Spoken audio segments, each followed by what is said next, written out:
I gotta get comfortable in this one. I'm trying to get some new chairs, bro. I'm Nah, gonna get you updated. It's cool. It's just like if I lay back, I get too comfortable. You know what I'm saying? I'm getting Nigga fucking this motherfucker fall asleep and shit. But shit. Yeah, man, how you been straight, cuz? You alright? I've been living, bro. I ain't gonna lie. Life been treated, man, well. You know what I'm saying? Okay. Bro, like, I ain't. Go ahead.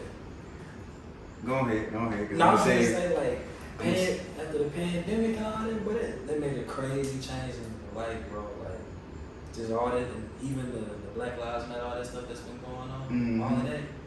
It made like a total made you process some shit. Yeah, it made you grow up, for real. Made you change some stuff around, for sure. I mean, I feel like that little cutoff was just for us to, regroup, and for some people, everybody found themselves in a different way. Sure. So, but I ain't even know that you had a little podcast thing on the side too. I didn't know that. You see, I tapped into that. Yeah. I think I listened to like the first 2-3 episodes. Yeah. So talk about that. How did you get into that? So it's funny, right? Because this is when I was going to do your thing. Okay. You remember about that time? It was brief. I reached out to you and a few other people like multiple times. Mm-hmm. And it was just me in the process of setting stuff up. I was just trying to make sure I still had it. You know what I'm saying? For sure. But yeah, it was around that time because I was like, oh, that's my dog. I'll do a podcast. Okay. You know what I'm saying? Okay. But then I'm like, I ain't talking to this 8th grade though. You know what I'm saying? I'm like, the whole time, if we get down in front of a mic, it's gonna be straight us playing catch up. Yeah, for sure. Like we was brothers in middle school. On me, bro. It was me, you, Brandon. You know what I'm saying? Who else? Julian was with us. Jalen was with us. I talked to Jalen the other day. For real? Me and him chopped it up about some stuff, and I might get him on this mug too. Sure. But who else was with us? Bro, it was Jamon. For sure. That was a while ago too, cause that don't seem like. Well, it do seem like it was far away. That was almost 10 years ago, bro. 10 years? You gotta think. 8th grade. What was that? We was 13. 13, 14. Dub one now. That was like 7-8 years ago. Dang. But you know what's crazy? Remember? I bet you I don't remember this, but first week 8th grade, we missed the whole week of school because of that Mike Brown shit. You right. We so did. I thought that was in like. That's right. Yeah, that's how I don't know when I thought that was. That's how I always remember, like, bro, we seen some things in our days already. You know, I'm telling you, like, bro, that was like a little. They prepared us for that. That was like a little pre-trial. Really? We ain't know what was gonna happen 4-5 years after that. The next year, bro, shit happened every year. What happened after that? Bro, I don't even know. You know that? Like, I ain't even trying to be funny, but I don't even know, bro. Like, I'm being for real, bro. Like, it's so much that go on. It gotta be monumental for me to remember. Like, I'm a Mike Brown, Trayvon Martin, George Floyd. You know what I'm saying? Like, them the big ones, like the ones that the whole world felt. You ain't had to be black to feel that. Nah, you wanna know what? What? It went, if I'm not mistaken, it went the Mike Brown situation. Then Ebola hit. If I'm not mistaken. Wait, wasn't that fake though? Ebola was fake? I just don't think it was here. I just don't think it was here. Oh yeah, they never make it to the I don't think it ever made it, like, I think it made it to like the outskirts or whatever, but yeah, I think it was Ebola. If I'm not mistaken, Ebola, and then I don't know what happened after that. We got quiet after that. Bro, nah, first off, Ebola was definitely, I thought that was a joke. You thought it was a joke? I thought Ebola was real in Africa. And like everybody in the US was like, it was just a big ass. Because everybody was making a joke about it. Yeah, that's why like, you're right. So I'm like, I guess, so, you know, I just treated it like a fake disease. I didn't know niggas was really dying. You can't get Ebola over here. Right, bro. So I'm like, that's how much was really thinking about COVID first. Like when we first came around, some was thinking about COVID. Like thinking COVID was a joke. I remember people was only saying white people. Yeah, like, what? Most thought they was safe. Then who got it first? The nigga Tom Hanks got it. Niggas was like, whoa. I'm like, We talking about whoa. Niggas was like, Bruh, who got it first? There was like Black? I think it was Idris Elba. Yeah, he was fucked up by it too. Idris, yeah. Idris Elba, and then who else? I can't even remember, bro. I know Idris got it. What's the name? Power forward for the Utah Jazz. Go Bird? Yeah, Go Bird. Yeah, he touched on the mics. Remember that? He touched on the mics and it was like, yeah, he was joking and shit. Yeah. But now when they closed up the NBA though, that's what really, yeah. For real. Yeah. And it sucked because Rudy, he got it, and then Donovan Mitchell got it right after him, but Donovan Mitchell was asymptomatic. Mm-hmm. That's crazy. I remember that. That was 2 years ago. It was about a year and a half. But it felt like that shit was never gonna go away.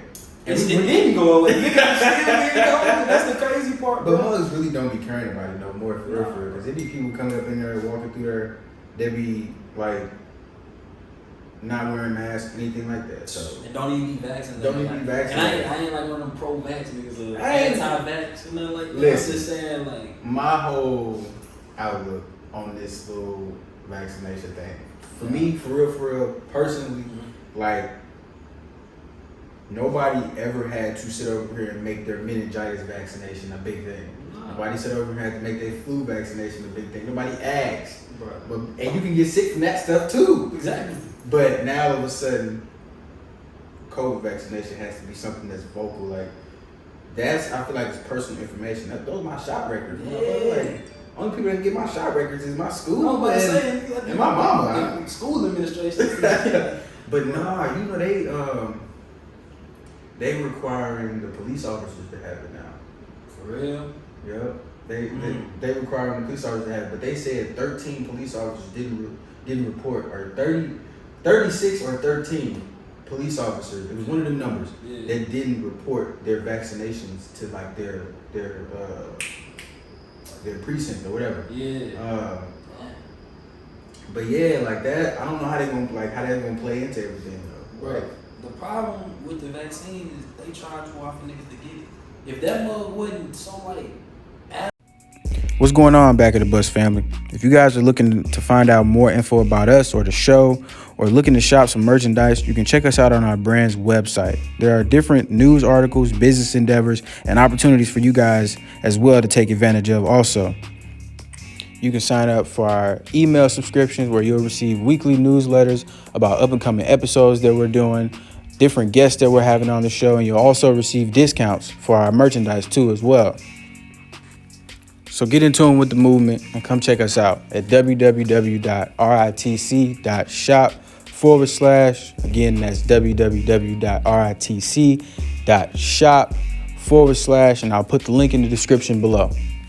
Advertised. Yeah. You probably go get it, bro. But the problem is, like for the flu vaccine, you see a commercial or two, and you probably go get that mug. But if you on Instagram, coronavirus, you know what I'm saying? It's like all over your face, the vaccine, and it's like Facebook got stickers you can put on your profile picture if you vaccinated. It's like, bro. You heard they supposed to be changing their name though? Facebook's supposed to be changing their name. To what? I don't know. They said they're gonna rebrand. They thinking about rebranding Facebook, and it's supposed to be like next week or something like that. Man, them niggas gonna rebrand. I'm a businessman. Let me tell you what they finna do. What they doing is they finna put all their operations underneath a whole new domain, because Facebook finna get hit with lawsuits, bro. Yes. Their name not good in Russia. They finna get drowned. Not just in Russia, but I don't know. I was reading an article earlier about it, and they was talking about how Instagram or Apple was finna ban Instagram and Facebook from their platforms because their apps were being used for sex trafficking. So for them to come out with this and say they're gonna rebrand it, and for you to say that make a whole lot of sense. That make a whole lot of sense. Because I'm telling you, bro, this is what they do. They gonna sue Facebook, but the money gonna keep flowing through that new domain. Like an LLC type shit. Exactly. Facebook is the LLC. You right. So all they finna do is say, all right, they y'all just can finna sue Facebook, but we finna turn this into rebook. So Facebook gonna get killed, but the money gonna be moving. Yeah, the money's still gonna be flowing. So yeah, bro, I mean they didn't, but I wonder if that's what that whole, because you know Facebook is out and Instagram like, and all that was down for like, it was like for like a day, for a couple hours. Yeah, that was about like a week or two ago, something like that. It might have been a week or two ago. Something like that, yeah, I know that. Motherfuckers panicking. I can't imagine like, and I don't even, now, for me, like, it's different, because I actually have to be involved in stuff. Yeah. Because so like, I have to be involved in stuff, but if I didn't have to, I wouldn't be on it. I don't even be on my personal page like that. Yeah. But, like, I couldn't imagine Instagram or Facebook just being down for like weeks and months. Motherfuckers don't think that's a pandemic. I'm saying, they're gonna be trying to fix that before they try to fix COVID. Bro, I ain't gonna lie, I ain't even know Facebook and Instagram was down like that. I just seen people saying it. I don't be on there either for real, so like, okay, it's down. But nah, if it was down for weeks, even I'd be like, what's up with Facebook? What's up with Facebook? What y'all got going on? Like, but I wonder if that's what that was a part of. Like, I wouldn't be surprised, bro. I wouldn't be surprised. You never know. If Facebook's such a big got so platform, much stuff going on. I wouldn't be surprised if and it might not even be them. This is the fact that people using it for that type of shit. Like, yeah. I'm pretty sure Tinder could get some people like that too. For real. I'm being real. Have you used Tinder before? Nah, but I've heard some stories. I've heard some stories that have led me to believe Tinder could be catching some heat if Facebook catches some heat. But Tinder, like, I don't know. Like, when I was in college, everybody was on Tinder. Bro, you trying to like Yeah, pretty much. Yeah, pretty much. I don't know no black people that use it. I know a few of them that use it. Yeah. My homeboys be trapping off Tinder. I know a couple people that be trapping off Tinder. Bodies. Come on, man. But yeah, like, I couldn't get into the Tinder though. Like, I'm not even gonna lie. I looked into it. Mm-hmm. But I never actually, like, was on that mug swiping left and right. I don't know. It's just, that's like the death of internet dating. Like, people, they talked about that when we was kids. Yeah. Died from that type of stuff. Right, Catfish. I done watched Catfish too many times, bro. Yeah, all of that, bro. And Catfish be having some of the funniest fucking stories. I ain't gonna lie, I don't even believe in that mother sometimes. You think they be acting on it? Hey, you know they got that, what's that? It's like a garage reveal now. Somewhere like, I don't know if that's Catfish, but it's the same people that made Catfish. So now, like, it's a big, like, they lift up the garage and had a person waiting on you. Wait, boy, what? I ain't gonna lie, the commercial was funny as a motherfucker. The garage door rolling open. I'm over here a weekend. Like, bro, heck no. But yeah, bro, I don't know, bro. I never got into Tinder just because, that seemed weird, like, trying to catch a vibe through the phone, like, and then meeting up. And then meeting, like, I don't know if it goes, like, it's some people, it's not even just Tinder, though. They got blackpeoplemeet.com. Mm-hmm. They got, I heard that's really busting, too, blackpeoplemeet.com. Never got on it, but a lot of people have been on it, and I've been hearing a lot about it. But, I don't know, like, that's just, like, that's, like, borderline crazy. That's real different. It's real different. But you know, I say that, but then it takes me like, I kind of got my girl off Instagram. I'm like off a dating site. I mean, it's Instagram, so you kind of have to work a little hard. Not necessarily though, because it's like there's more than just like, I don't know. Instagram has a little bit more credibility behind it. Because it's not the sole purpose of the app. Yeah, it's not the sole purpose of the app. The sole purpose of the app is to keep in contact with people, to, you know what I'm saying, keep up with news and stuff like that. Yeah. Even though, depending on like the environment or the universe that you follow on Instagram, there are a lot of like different things that you can see on there. Sure. Like, I say it myself, like, Instagram is like the most negativist platform in the world. But like, a lot of people have built their, you know what I'm saying, notoriety off of that, by just playing their role in that. Yeah. But Instagram is a tool, but it's dangerous when it can use as more. Right. Like that mug, you can definitely become a millionaire off Instagram. On me. And you can rip your whole career apart on Instagram. Yeah, just off some old posts. Like, right, bro. Like, I think Instagram is definitely the most negative one, most toxic, because it's just like, bro, I can kill. Like, for real, like, people really dying behind Instagram. Yeah, like, Facebook, I don't know. Like, Facebook intimate for me. Like, Facebook intimate, because they be saying some nasty shit on Facebook. Well, not like that. I mean, like, on Facebook, my mom and my aunties on Facebook. Okay. Like, if you don't know my real name, you ain't on my Facebook. Okay, like, you gotta know. you gotta know me, not just know me, you gotta know my family, cause I'm gonna be getting shared and shit that my mom. So you use your real name on Facebook? I got to, cause I couldn't use DJ. Okay. So I had to. So with that being said, you ain't even gonna get in unless you know the password. You know what I'm saying? I'm trying to. It's a lot of people that be using like their little nicknames and shit on Facebook. Like that's really. I got family and stuff on my Facebook too, and I use my full name, but it's a lot of people you see on Facebook using like IG names. Yeah, like IG different. I don't want everybody to know me on IG. Facebook, you got a totally different personality from Facebook. Man, what? Man, Facebook me, Instagram me, Twitter me. Twitter this whole straight rain. Twitter you. I'm trying to see. For me, Twitter information though. Twitter be funny as a motherfucker too though. But the Twitter environment, I don't think Twitter's the best app. Twitter is the best. Now, I have not looked this up, but I swear to God, I think it's made by somebody from Saturday. It is, bro. It is. It okay, is for sure. I And that's the same. tweaking. He was a co-creator, and he also invented that square. You know that little thing that people plug in their phone to start their car? He invented that motherfucker too. He hard. Exactly. He hard. I need to figure out who it is. He hard. That boy He hard. It's a lot of people that do like. I was just watching another podcast. Yeah. I've been hearing a lot about like STL people, but I was just watching another podcast the other day. With I don't know if you know who Wallow 267. Yeah, I was just listening to that. Metro. Yeah, Metro Yeah, Boomin. He was on there, so and he got that mother straight went hard with a beat and just made the beat. That beat was hard. That beat was hard. That beat was hard. You know, I looked up to that man. I'm talking about like that whole music stint that I had. I was like chasing him type shit just because he was from the city. Yeah, but why was it just a stint though? Like what made you stop? Well, that wasn't a play. Like when I was in it originally, that was like the end goal, like was to be where he at. Just on some like, I don't know, bro. I mean, I still love music, but music ain't love me.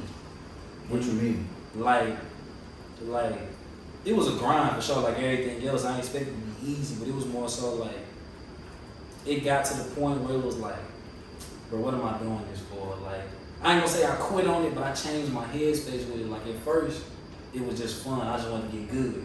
Then I kind of got to the point where I thought I was good, started trying to get some money out of it.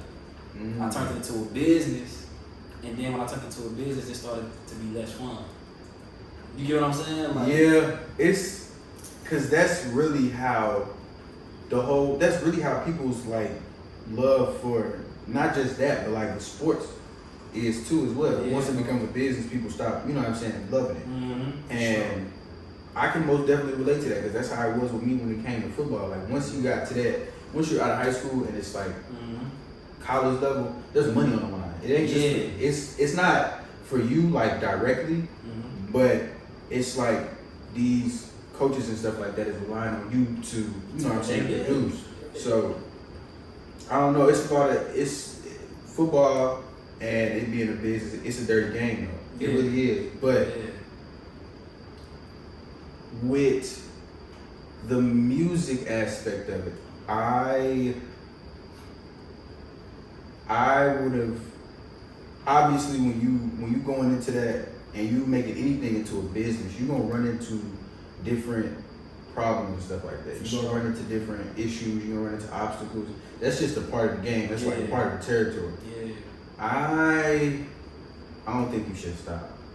See, and everybody say that. Everybody say that. I don't think you should stop. Everybody say that. And I mean, I don't know, bro. I had to look back and be like, damn, I should have never stopped. Because I feel like what I did validated myself for music. Like, I ain't get no plaque and no shit like that. Right. But you felt completed. I was exactly. Okay. I walked away from music. I don't like even saying I quit. I walked away from music. You dropped it. Yeah. Okay. Cause I still, my connection's still good though. If I wanted to go back and run the fucking city for something, I could do that. But I would have to go back and retrain that. You had I would say you had a roster of people that you worked with. Who were some of them people? So Dee Huncho. For sure. I know Buckz. that. I know that. Me and Jizzle had a couple. Okay. And then my boy Dezo. Big Dezo work. I remember that too. Courtney was my favorite artist to work with too. Y'all ain't really get wind of Courtney though. He was like my artist, like the dude I was trying to develop. the thing with me and him was he got me in love with the studio, bro. Like going to the studio every day. He was my favorite studio sessions because we would go every weekend. And I'm talking about, bro, he was Ride Wave before Ride Wave pop. I swear to God. I swear to God, bro. I'm telling you, like, one nigga, he was a natural artist, bro. But I worked with some talent though. Like it was fun for sure. Didn't you work with somebody that had worked with NBA YoungBoy or did a beat for NBA YoungBoy or something like that at one point? So you talking about B-Boy? I think you so. Talking about B-Boy, yeah, B-Boy, we collabed once or twice. He hot in the city too, like. But that's the thing, and that's why I said the music thing, like, bro. Peep how everybody in music who was from St. Louis didn't get up in St. Louis. They went somewhere else and got up. Exactly. Yeah. That's just even getting out of here, period. Look at everybody that we proud of from this motherfucker. Where did they come up from? Like, Nelly was the last one to really be in St. Louis, come up in St. Louis, and get on top. Mm-hmm. Everybody else, Metro had to go get his shit out the mud in Atlanta for real. Mm-hmm. Yeah, he talked about that. He was just from St. Louis. So I don't know if you know Smino. I know Smino too. Smino, he from St. Louis. He had to go get his one in Chicago. Like, you know, and a lot of people don't know this. Candace Parker is from St. Louis. Yeah. Her brother played at Illinois, but Candace Parker's from St. Louis. Yeah. And she on the cover of 2K. That's hard. For sure. That's hard. That's hard. Yeah, for sure. But it's a lot of people from the soil. Why do you feel like it's like that though? As far as like just, do you think it's like just the environment, or do you think it's just a stint right now? Like that's just what's going on. Do you feel like it's gonna break at one point, or do you feel like that's just how it is coming up here? Man, I've been here 20 years, so I gotta say, bro, that's just how it is, bro. Like, you gotta think, when somebody like first do something, like they like, oh yeah, I'm finna start getting into this. People always a nigga that hate, bro. It's a couple. It's always a couple. It's always a couple. And the problem is we so small that little bit of hate knock you down. Fuck you up. It'll knock you down because you still on the city level. You just trying to make your city love you first. Once your city love you, it's like, but exactly. Like you said though, a lot of people they didn't move past the little city level fame. They didn't went straight to the. Okay. And that's what I'm saying though. They didn't even look for the love in the city. They know how. They probably did. They probably stayed around. Damn it, ain't shit here. Go to Atlanta. These niggas see the talent. Fuck who I am. Y'all see my talent. Y'all see the potential. Exactly. So that's the difference, bro. Niggas sure don't want to embrace you because they think your shot mean that the next nigga ain't gonna have no shot. You know what I'm saying? Like, yeah. Success ain't scarce, bro. Yeah. Hey, that's facts. Like, it's not. Yeah, it's not scarce, bro. I've ran into that. I've had that issue. But I just got into the mode where it's like, bro, I'm doing this for me. Sure. Like, this not for nobody else. You know what I'm saying? It is for other people to, you know what I'm saying, relate to the other things that I do. Like, this is for people to relate to. Like, if mugs never know what my real name is or who I really am or what I really came from, that don't matter to me. Yeah. Because that's how really people get caught up. Exactly. You know what I'm saying? That's how people get put into bullshit, and that's how Instagram portray your fucking life. Like, the whole fucking section. That famous shit. But yeah, like, now it's famous people that's saying, like, I don't want the fame, I want the money. It's like, you got people that's up there saying that, and they in it making millions of dollars. But yeah, that's like, I've had those thoughts though, for sure. Like, this, I can't, you know what I'm saying, I can't limit myself to just here. I gotta go bigger, I gotta get it out of here, because I can't just keep it here. I can't just rely on people that's here. Exactly, bro. You know that little post where it was like, you know, a shark can grow 8 feet, but if you put that motherfucker in a fish tank, it's gonna go get as big as the tank. On me. You really limited to your environment, bro. So it's like, do you feel like though, if you would have went outside of St. Louis to do what you wanted to do you feel like you still would have been doing it? Do you feel like you still could have walked away from it? I think, because I really remember my headspace when I first started. So I'm gonna go and say, yeah, I would have, because the dream, like the step one was always, I just want to buzz in the city. You know what I'm saying? I just want a city hit. I just want a couple 100,000. I don't want to be, I mean, of course I want to platinum play. Of course I want to be like on some billboard shit, on some big time producer shit, but like, I gotta get the city. That's the only thing I need. So once I got that, and I kind of just evaluated my love for it, I'm like, bro, I did what I really wanted to do. I didn't really want to go get a Grammy. I mean, I kind of did, but like, I really wanted to just be good here, for real. You know. Do you feel like because I feel like people, especially like the creative, like entrepreneurs in St. Louis, because there's a lot of them, I feel like they limit themselves a whole lot to just trying to get it up off the ground here. Nah. Go ahead, my boy. Do you feel like, I don't know how to word it, like, cause I feel like they're focused on this when they really should be focused on the bigger picture. And I see why you say that.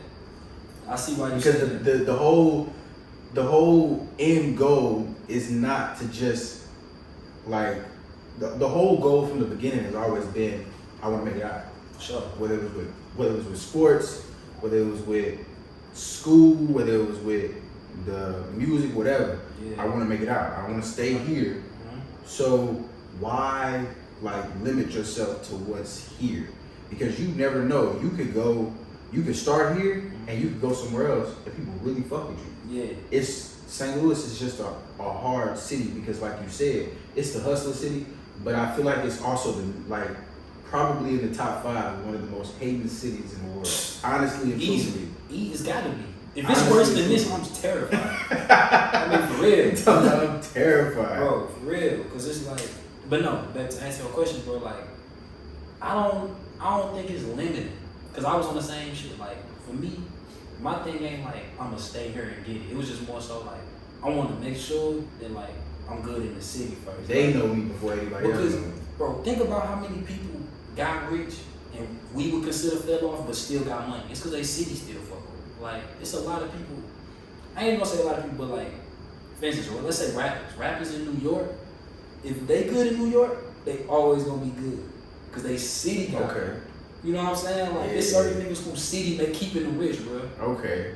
So it's just more so like, I can see that. So for me, in my personal space, I was just like, if nobody got my back, I know I can start with whatever platform I build. If I go out there, that's okay. I can understand. Because now, let's say I move to Dallas, and I'm like, I'm gonna get out in Dallas. Where the fuck I'm gonna start? You know what I'm saying? Nobody out here in Dallas, man. Like, you don't really be having to work the streets on some like. But have you ever been to Dallas? I was on a basketball tournament, so not for real. But you ain't never go out there. No. Have you ever been to Houston? I ain't never been to Texas like that. Bruh, when I went, I feel like that's the entrepreneur city of the world. Really? If it's not Atlanta, it's the entrepreneur city of the world. Wow. Why I say that is because you got people in the mall walking around with book bags, selling perfume out the book bags. They don't care if they hit you twice. They come to ask you again, just in case. Bro, I ran into the same person like 3 times asking me, did I want to buy some cologne? But it was groups of them. They was together. They was trapping in there. They was together, bro. Wow. And it was like a handful of them, and they was going, and the Galleria in Houston is huge. They going through like the whole entire mall from probably like lunchtime to maybe to when that mug closed. You see them walking through that mug with them book bags on. Asking, you want to do this, you want to do that. So I feel like that, if you were to go somewhere like that, that's what would really put you in the earth. Because it's like, you really getting it out the mud, doing it like that. You really, you know what I'm saying? Because it's if your city mess with you, you know what I'm saying, you going to be good, but you still got to get past the people that, you know what I'm saying, that are like, hating on you the whole way. For sure. Because you will always be there. Yeah, like people gonna sit over here and they gonna have their opinions about you behind the scenes, stuff like that. Sure. And they gonna put that in other people's ear. And it's gonna fuck up what you got going on. Yeah, it's gonna fuck up what you got going on. So like, yeah, I can understand that. But I get your side though for sure, because a new environment might be a whole new mindset. Yeah, it's gonna make you want to get it a little bit more. Yeah, that grind will be different if you don't know that environment. It's pure hunger. Because especially depending on what you're doing. Right.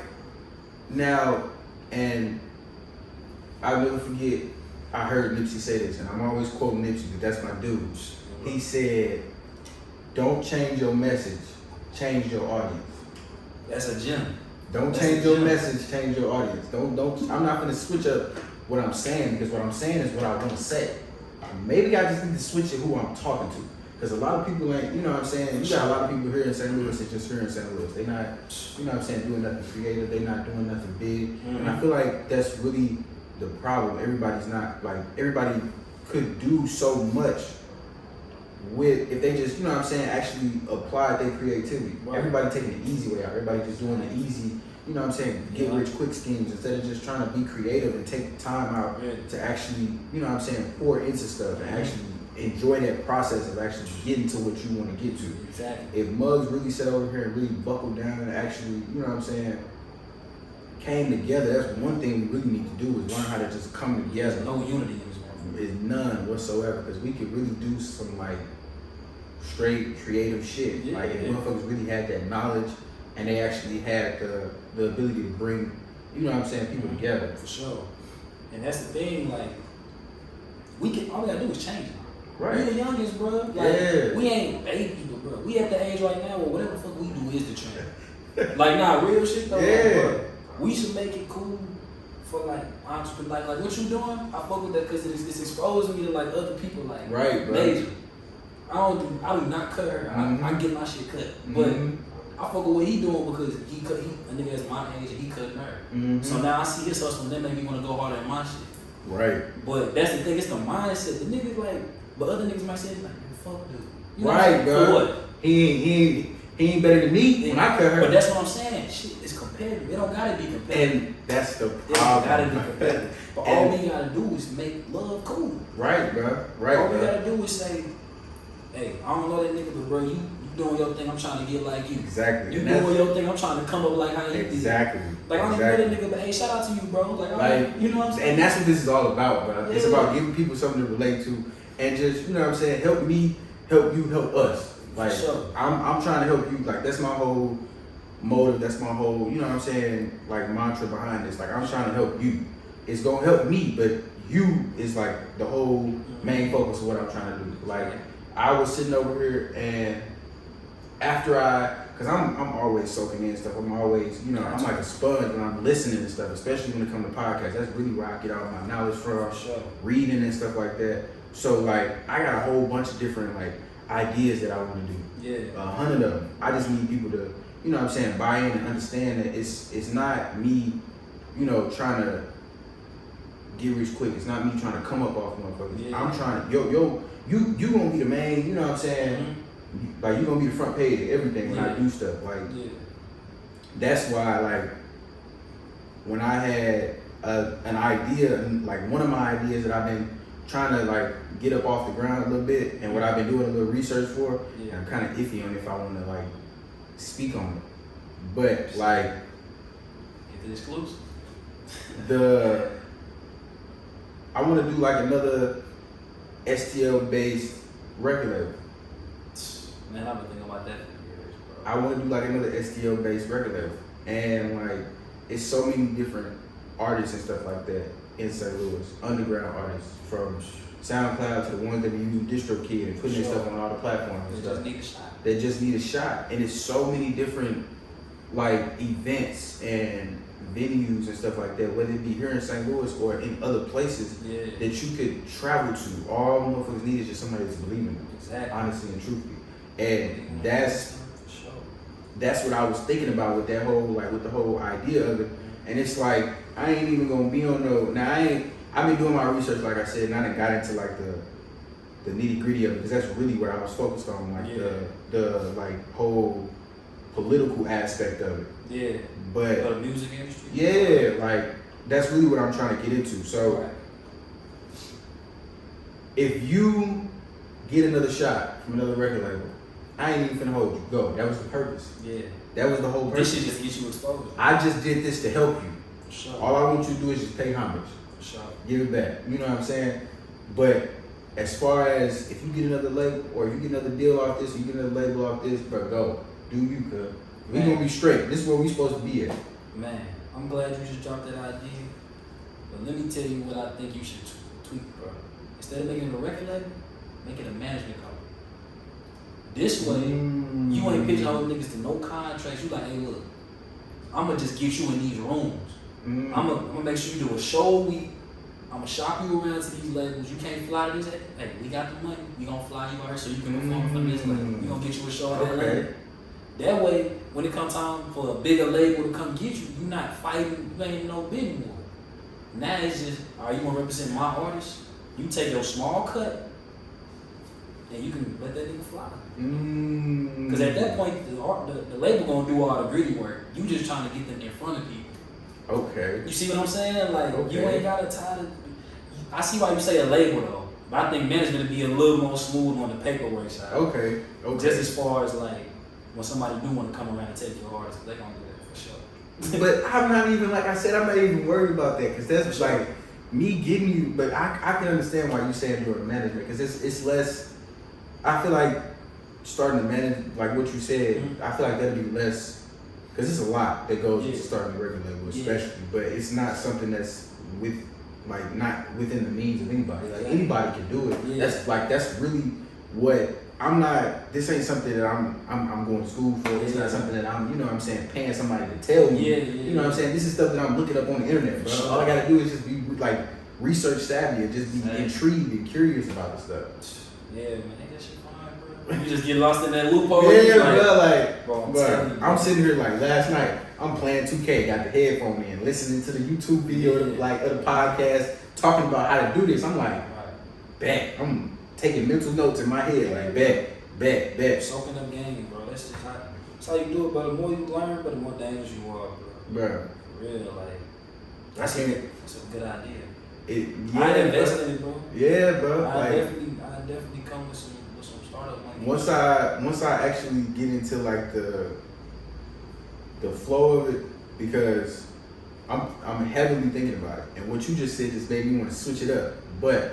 It's not really switching up nothing but what you call it. Yeah. So, that's, and then like, I keep bringing it up, but the whole like Jamestown Mall thing, like turning Jamestown Mall into like a mall for just black-owned businesses.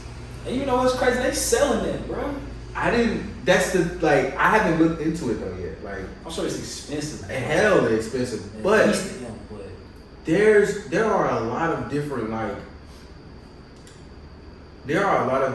programs and a lot of different loans and stuff like that you can take out for that type of stuff that'll get you in the door with them people to even give you an opportunity to give an offer. You only got to put down a percentage to who you getting that stuff from. I do real estate. You know I do. That's literally why I'm telling you, like, shoot, that's something I was looking at like on some real estate moves. I was like, bro, what type of, like, how crazy would that be if nigga owned the farm? Right, but then just throw all black-owned business. Exactly, but that's how you be a boss right there. Black-owned, like straight, nothing but black-owned like business in there. Have a studio in there. Right, bro. You know how much money you could be getting. Bro, that's what I'm saying. And the loan wouldn't even be the biggest problem because you're gonna be bringing in so much money, so much notoriety to that mall. Not just from the people who inside that mall know, but from the city just in general. Yeah. Everybody's gonna fuck with that mall again.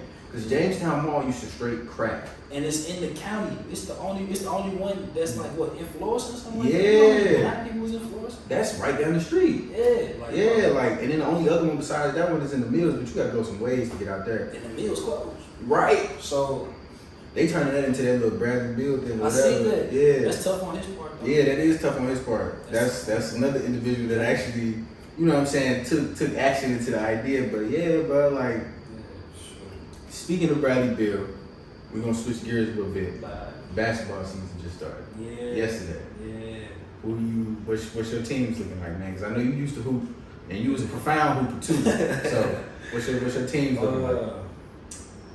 Like who I want to win or who I'm rooting for? Who you rooting for? Who you got the most political backing behind? Like you a straight go ham by the motherfucker for this team. It's crazy because basketball my favorite sport, right? But I ain't never had a team. Now football, I'm a Packers fan. Like, okay. But in basketball, I ain't never had like a team. Now I think the Nets gonna get it off with or without Kyrie, but just because you gotta be a pretty good team to beat them 7 games. But because they just lost to the Bucks yesterday. The Bucks are a pretty good team. Okay. I can understand. Giannis had 32 buckets. Bro, Giannis developing a shot. Yeah, you know he how developed terrifying that is? He developed a 3. Giannis was putting up 27 a game and couldn't shoot to save his life. That's scary as fuck. Now you see that man bend his knees and just bro. he in there. He make 2 threes a game, 2 mid ranges, and he's the best player in the league. Literally, bro. Because he's so he don't look like he's uncoordinated, but the way he load up and shoot look like he just one uncoordinated money. Yeah. He like he's supposed to be a center, but he got some skills. He got some skills. Like he's probably the most. I would say if he get a consistent shot, he the best player in the NBA by a minute, by like a landslide. Because he was getting 27, 28 points a game and couldn't shoot. Or shoot free throws. So he just going in just yamming. Bro, he just bully balling. He just bully balling. But like, that's crazy. That's crazy, so. Yeah. I could definitely relate to that though, because I like football is my favorite sport, but I don't have a favorite team. I have favorite players. Right, and I'm the same with basketball. Like I have favorite people that I like, right. And those are the teams that I'm rooting for. If those teams don't win, that's how I don't get my hopes up about football. Yeah. Like I'm very passionate about football, and my younger siblings and stuff like know this because I'm helping them go through all that stuff. Right. But like I'm very passionate about football. Even though I don't play it no more, I walked away from it. For sure. I'm very passionate about it, and if my team lose and I'm betting money on it, I'm gonna get furious, bro. Like I'm gonna get very, very furious. Hey, man, I made some money off my Pac-Man last year. Lost a lot of money to Brady, but that's how I be. Oh my goodness. But to double back to that Nets thing, with Kyrie, we talked about it earlier. The whole, how do you feel about him, like the way he's going about the whole shot thing? Because there's a lot of people saying like the Nets need to release him, like they need to be done with him. There's a lot of people coming up with their speculations about it. Now, I think the Nets should release him because apparently Bradley Beal getting to play a full season. He ain't vaccinated. So I think if it's just the Nets that's tripping like that, go ahead, bro. Let him go somewhere else. But I gotta respect Kyrie because he losing $15 million behind this. Yeah, and then like they wasn't offering him that $180 something extension that he was doing anymore. Yeah, but I respect Kyrie because he's standing on his guns and he ain't letting no money move him. But the Nets, they know what they doing by not releasing him. They really just trying to put him like, you can release that man and let him go play in Phoenix or something. But I could understand if he wants to stay there and they're like working something out. But that's the thing about like the media, you really don't know what the situation is with them.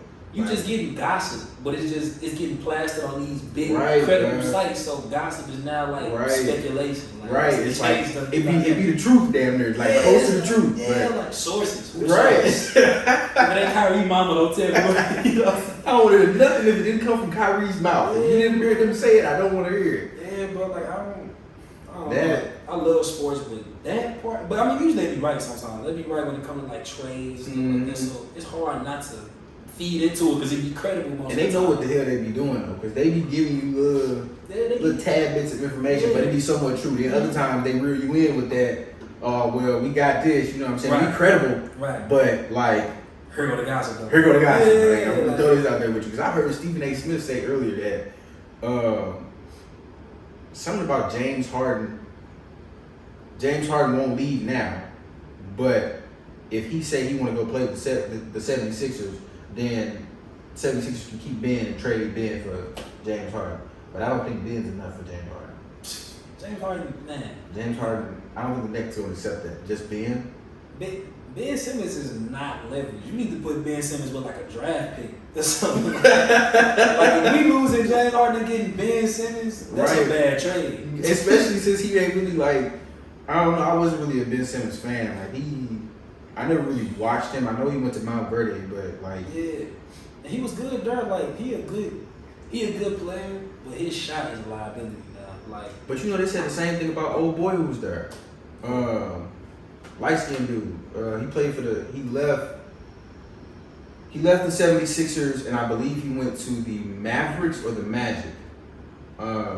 Light skinned dude. He had like a box. And then he kind of like twisted it up into dreads, I believe. I can't remember what his name was. But they said his shot was messed up too. He left there. You talking about I forgot his name because I ain't heard him the about first pick too. And he was nice in college. Shot was trash though. He went to Washington, right? think so. Yeah, I think so. Because he got picked before JT. But they said that was the issue with him when he was there. Markel Fultz. That's what his name was. Yep. And he was there, and that was the issue with him. But then he left, took a little break, got his shot together, and then was balling with whatever team he went to. Yeah, I can't remember if it was you said the Orlando. Mm-hmm. I think so. Man, I mean, I feel like didn't they give Ben Simmons like a big ass contract recently? I can't remember, but it was in the hundreds. I know for sure. I know he on a $100 million contract. I'm pretty sure. So if you paying somebody that much money, I think you should go ahead and try and develop his shot. Because right, put some like oomph into him a little bit, but at the same time, you see a lot of different players sit over here and pay a whole lot of money for their training outside of sports. I've only, I don't know. Yeah, I don't know, because some people put their stuff out there for inspiration, for motivation, because a lot of people look at them or look up to them, so they want to do the same stuff they do. I don't know, because all I ever see from Ben Simmons is him playing with other people. Yeah. He always be with a star. Yeah, he always be with other people, or training with other people, doing them little pickup games and stuff like LeBron and Russell and all them, they be doing it in the summertime. But that I don't know. He need a shot, bro, because he could be he an all-star without it. But now he acting like a baby. I think that's why they said this is probably trying to get rid of him. Yeah, because he got kicked out of practice. I think that was yesterday or today or earlier. Doc Rivers kicked him out of practice. Yeah. Doc seemed like he a reasonable guy to me. He talking about a reasonable guy. He seems like he's a very cool, disciplinary father. He'll be your best friend, but if you make him mad type shit, then he gonna really stop fucking with you. Yeah, bro. You don't hear Doc getting mad too much, except for back in the day when he was with the Celtics. Yeah. But championship team, so which he could have. The 76ers is really good enough to come out the East, bro. But Ben Simmons not having no shot. They're not cutting it. They're not gonna get far, bro, because they got a championship team. It's just Ben Simmons is not he ain't there. So I don't, bro. And this once again, we don't know what they're trying to do with Ben. We don't know if they didn't pay for shooting camp. We don't know what they doing. We giving you the money. Just go do what you gotta do, bro. They go $100K. Find a shooting coach. Find a shooting coach. We would pay anybody, bro. We would pay anybody. Anybody gonna take $100K, bro. I'll take $100K. I don't know how to shoot, but we gonna figure it out. We both gonna go down this path together, my boy. For $100K. I don't know, bro. I feel but you know what they be saying though. Sometimes when niggas get money, a lot of money real young, they get to be like that. Whatever, you know what I'm saying? They gonna give it to me anyway. So. Yeah. And they still gotta pay him. That's the thing. They still gotta pay him. So he really just hey, whenever y'all let me go, hey. Play or not, them checks coming. I know my bank account still gonna ding on Friday. Retire at night. What you mean? I know it's still gonna be. Yeah, bro. They really could retire after 5 seasons. I don't think he I don't know, bro. I think he needs to seize his opportunity though. LeBron, season 19. You see what Shaq said, right? I did what he said. So he basically said LeBron has 4 rings. If he gets to the all-time, if he gets number 1 on the all-time scores list, he's the greatest player of all time. I agree. Who's number 1 on the all-time scores? Where is he at on the all-time scores list? He's either 3 or 4. No, he 3 because I think he passed Kobe right before Kobe died. I thought he passed, and you said Kareem above him, right? Kareem is 3. Kareem is 1 and Karl Malone 2. So I think Bron is 3. He passed one of them on something. It probably wasn't the all-time scoring list, but he passed one of them on something because they was talking about it last season, if I'm not mistaken. Okay. Damn. But he up there. He close. He could retire as the all-time. I want my mans to get that 5th ring. Once he's done playing basketball, I'm not watching the NBA no more. I swear to God, I'm not watching the NBA no more. Man, I can't even say I like so many guys in the NBA, but I don't know, man. You're 19. He already solidified himself as one of the greatest. Yeah, he on his Tom Brady flow. Yeah, because look at Kobe. 20 years. Kobe my GOAT. 20 years? Kobe is my GOAT. He put 20 dominant years in. If LeBron can give us 20 years, 4-5 rings, and the all-time leading scorer of all time, he my GOAT, bro. Hey, Numbers don't lie. It's kind of getting real, like, and I know it's getting really emotional for all the LeBron fans because you can tell, like, He wanted it down. he getting old. He wanted it down. He's getting old, but you can't really tell by the way he just be flying around that mug now, bro. Like, he still be balling, but it's like you can tell, like, he's getting old. He's getting to that point. Mm-hmm. But like, that man seemed like he a superhero, bro. Like, Man. he can't, like, For real. But the thing about Brian is I know he's feeling that post game. yeah. He feeling that age post game. That's why you he- know how it is, the athlete. It ain't really during the game. It's after when you Bruh. sitting on the couch. You like, And you gotta, you know what I'm you saying? gotta, Yeah, you get them Charlie horses in your sleep. I'm and you gotta get up like that. pretty sure at 38, 39, however old Brian is, that ain't feeling too good. I feel like he still got 3 more years in him. Yeah, 3 more cool, solid years. I can see that. Cause everybody was saying he was waiting for his kid to get that. And well, his son, what, a junior or something? Junior this year, I think. I think so. So that's at least 3 more seasons. Cause Yeah. Bronny really don't have to stay a full 4 years at no university. He might not even go to school. He nigga might go to the G League. He might work out with his daddy over the summer. Like, bro, He really can just like he don't. I feel like that G League shit might be the option for him though. G League, bro. I would. Why Because not? a lot of people went through the G League. Jalen Green is a monster. Really? I ain't been watching. Jalen Green is a monster. Really? I think he spent like a year and a half or 2 in the G League. Really? But he came straight out of high school and he was cold out of high school. Yeah, I watched him in high school. Yeah, I didn't know he him was and in it. him and Josh Christopher, them niggas is like that. But Jalen Green is really like that. Like Really? straight up. He's really like that. I could see him. He might be the only reason why I go back and watch basketball after LeBron is done. Yeah, bro, the young guys always keep you around. Because, like, Dame Lillard's my favorite player. Okay. Until Dame go, I ain't even gonna play like that. I ain't even gonna play like that. Dame, like, I don't know, he like, I ain't gonna gas him. I ain't gonna gas him. I was gonna be like, he like my Kobe, but I don't wanna do too much. He ain't got no rings yet, boy. You think he gonna get one though? Dang. Do you think he's ever gonna leave the Trailblazers? And that's gonna determine my answer. Because if he thug out the Trailblazers, I'm going no. I don't think he can get no ring. You don't think he gonna get a ring with the Trailblazers? Nah, because they already peaked, bro. Like, the West is too cold to think just him and CJ gonna get far. Like, they need a real supporting cast. CJ is step 1. Yeah. CJ getting old though. Yeah. That's grandpa now. That's grandpa now. CJ has been went through a few haircuts. Yeah. A few different haircuts. That's how you know they're getting old. For real. Yeah, bro. For real, man. I don't know. I hope so, though. It would be satisfying to see Dame get a ring. Because he really is, bro. He a humble dude, bro. Like, I like Dame Lillard. He gonna go ham. He done had him a few playoff runs too. Man, I mean, it ain't him. It ain't him. That's what's making him that. It's not the problem. The problem ain't him. Like, he's a championship player, but he ain't around enough championship that will help to get for him. They ain't building around him, bro. Like, they'd have been put a 5-star center. You know what I'm saying? Like, they would have got their stuff right. What team do you think he'll thrive at though? I was liking the Celtic talk.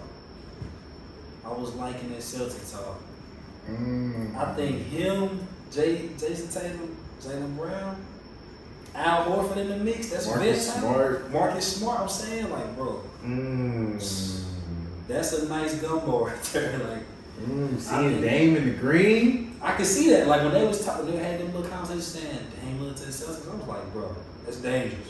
That's y'all. That's dangerous.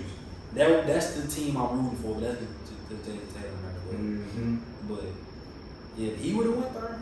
I ain't gonna lie, bro. They had it. I feel like they would have to let somebody go for him though. Oh, for sure. They losing a big piece. They probably would have had to trade like Jason Tatum in like a second round or something. That ain't gonna make it that much lucrative if JT ain't there.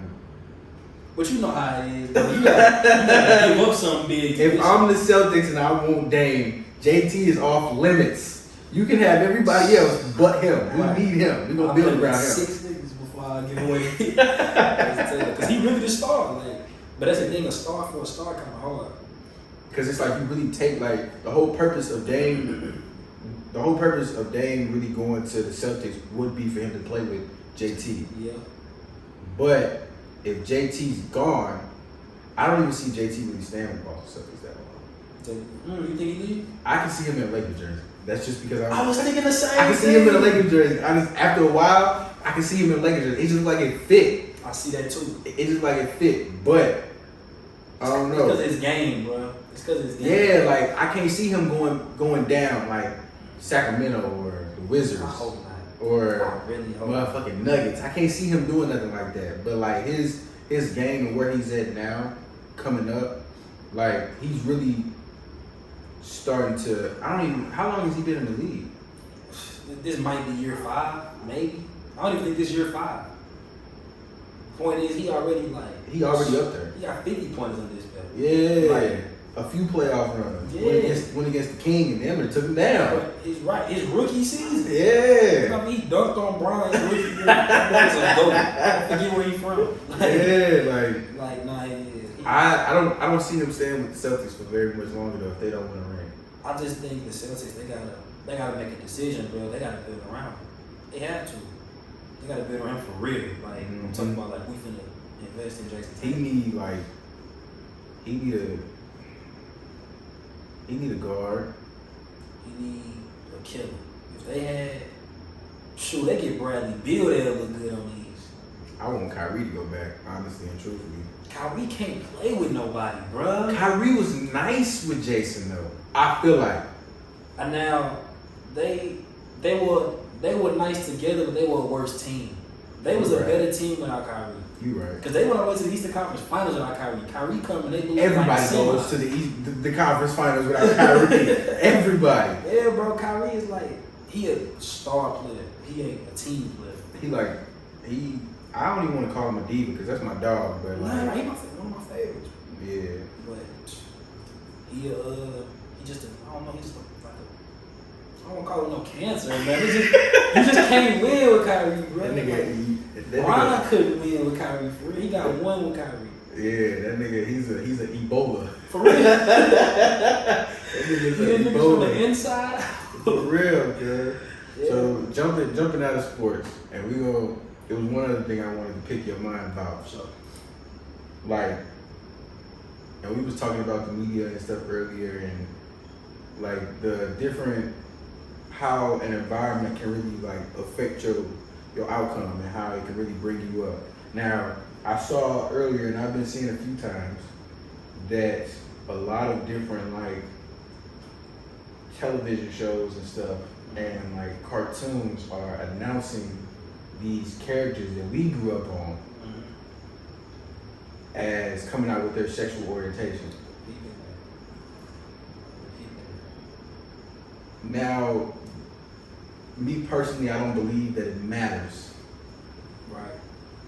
Because the whole purpose of that superhero, the whole reason why I was watching superheroes at a young age was because I was like, you know what I'm saying?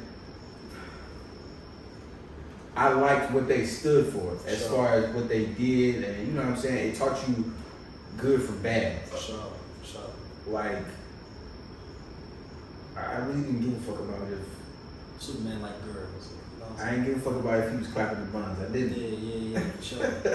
Now, I understand that for sure, and I'm actually that was my headspace for a minute. But my girl, she got a lot of friends that's on different, identify as different things. So see a different perspective. So she put me onto the game and just like, people feel that they born certain ways, and everybody should be represented. So for me, when they say Superman is bisexual, I'm like, why? You know what I'm saying? Off rip, I'm like, why? But then I get thinking like, that's probably cool for that bisexual kid who now when they want to be Superman, they can really think they can be him. Okay. But you know what I like to compare it to help people look at it from a different lens? Go back to the 60s and think about like when they started trying to make black people in the same world. Like let's say when the first black superhero was out, white people like, it doesn't matter what color he is. But you looking at that black hero like, I can be him because he's black. You see you in him. You know what I'm saying? Okay. So it's the same idea. It's just not for us. That's why we don't value it. That's why we're not really focused on it. That's why. But that gay kid or that lesbian girl or whatever you identify as, they see that character and they say, oh, I could really beat them because they like me. Mm-hmm. So it's not, it's not really for us. And I mean, I get why people say like, it doesn't matter. And it don't really, but for some people, that means the world to them. So I try not to even knock it down just because you never know, like, who they, you know what I'm saying? Like, and that is a good point, though. I wasn't even, like, knocking it down. No, it just made it real, like, I don't know. Yeah. It just was real, like, because your point, though, is, like, that is a good point, though. Like, and I feel like I was thinking about that earlier, too, because it was, like, what you said about the black superhero, like, that at one point, like, we look up to the superheroes, like, hey, Black Lightning, that's my dude. Static Shock, that's my dude. Yeah. You know what I'm saying? The Black Green Lantern from the old Justice League, that's my dude. Like that, of course. And then when they came out with Black Spider-Man, I fell in love. I ain't even gonna lie. But like, okay, I can see that. Yeah. I can see that. It's really just representation for real. Like, everybody just want to feel like they got something in common with somebody. That's just life, though. Like, that's why niggas be thinking about who they is. They trying to fit in. So, when you on that, when you in the LGBTQ community, especially when you coming up like younger, how many kids did you know that was gay when you was in like 3rd grade? You ain't know too many. Not too many, because there was even LGBTQ. You didn't know. But when you think about it, like a kid in 3rd grade, or just coming up at a certain age anyway, I don't feel like should be worried about their, sexual orientation, how they present themselves to people. Because it's like you're a kid. Like, I got you, yeah. Some, depending on like how they grew up, obviously the ones that matured a little bit earlier, we all matured at a certain age. Right. And I feel like everybody matured at least once or twice younger when they were younger. Yeah. I feel like for them, I don't know, because you would have to really measure how many kids actually get that, and there's no way to actually measure that. Yeah. But like, I don't feel like a kid at that age should be worried about what their sexual orientation is. I'm worried about being a kid. For sure. Like, and I feel like social media and the different like platforms and stuff like that we have now have opened that up a little bit more, and it's made it a little bit more scarier for people that are like that. Yeah. Because it's like, now they know at a young age, if I say that I'm gay, or if I say that I'm bisexual, Muggs is gonna get on me. Yeah. And it's scaring a lot of people, and it's keeping a lot of people in there. I feel like if you wanna sit over here and you wanna make that more of like a normal thing, it shouldn't matter. That's just like, that's my personal business. Like, it should only matter to the person that I'm talking to. Yeah, I got you. Like what we was talking about earlier with the child records. Only person that needs to know that is my mom. And the person that I mess with. You know what I'm saying? If that makes you uncomfortable, then you don't need to be around me. Yeah. Obviously and truthfully. Right. So, and I agree with that. Like, I feel like sexuality should be like a personal thing. Like, I shouldn't have to walk around and know how you identify. Like, none of my business. Like, unless I'm trying to talk to you, but I know the general information. You a girl, I'm a boy. But that's the thing. You might think that on the surface, and they might say not. But that's why I say, like, I think they doing it so young because they want to expose the next generation to it. They don't want it to be like, you're gay, or you're a lesbian, or you're bi. They don't want that to be a thing no more. You know what I'm saying? Like, they want to make it more comfortable at like a younger age. They want to normalize the spectrum. So what they're doing is they put it in the kids' books, but the adults don't like it because they think that that's trying to turn their kid out. So it's like, your kid watching a movie and they naked in the movie, right? Like, they playing killer games, like. And I don't know, I just feel like the same way, I just keep looking at it in the same way, like when we was oppressed and we tried to start getting equality, how did they look at us? How did the majority look at the minority? Right now, we the majority, the straight people. So, are you gonna be the one that's like, why are we doing this? Or we gonna be the one that's allies and making it easier on? Because my kids don't know about the spectrum. That's what it's called, right? I think so. I keep saying that I don't want to be I think so. But okay, if I say the spectrum, I mean LGBTQ. Yeah. But anyway, like I want my kids to know about that because I don't want my kid being the one that's bullying kids for being different. You know what I'm saying? So you want them to be comfortable. Like, exactly. I want my kid to be like, even if everybody else be in the class laughing, I want my kids to be like, all right, I know what this is. This ain't weird to me. I'm gonna be cool with you, even if they straight. You know, I don't care. Like I want it to be. I just operate out of love, bro. Like I think that should be first. Right.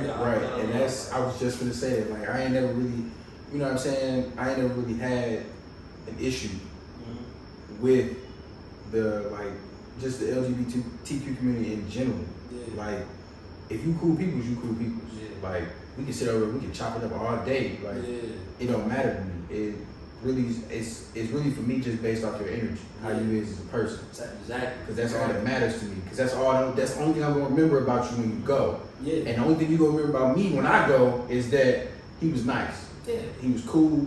You know what I'm saying? And he was real subtle. He was kind. Right. He wasn't a straight black man. That's not what you're thinking about. Nobody cared. I mean, sure. That's how like you see me on the surface. Yeah. What's inside. Yeah.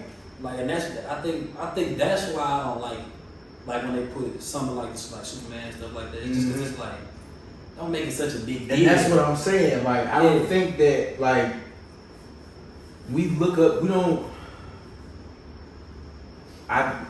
Because then your point still comes into play.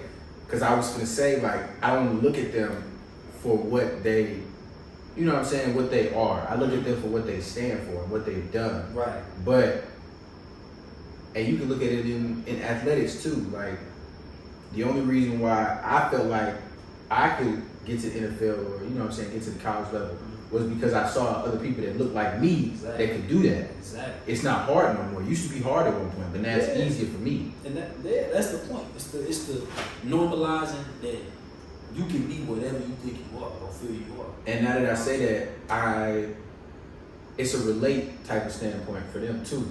Like I can relate to him. I can look up to them a little bit more, and it's more, you know what I'm saying, I'm gonna be more widely outspoken with what I am and how I go about it. Yeah. It's not gonna be as like I'm real timid about it. Exactly. Because I know, like if somebody come at me, Superman like that. Yeah. You know what I'm saying? Like it just gives somebody something to it give a little kid.